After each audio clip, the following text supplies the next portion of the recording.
when Brinker went by. You even did your little smoochy smooch thing to try to. We did try to call her in. call because I was curious. Last time it charged me, but I don't know if it charged me because it was charging in to protect an area, because I've heard the males are extremely territorial. Right. And so a male gets a location that's theirs. And the troop was fairly close at that point. Yeah, it was. Right. And you were saying, from your extensive research, say, how do the males and the females work together? So what happens is, while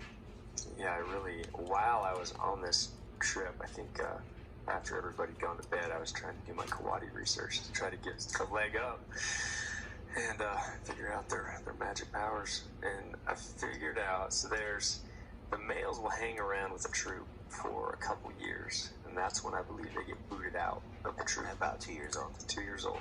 And then the males kind of wander around, and then come breeding season, which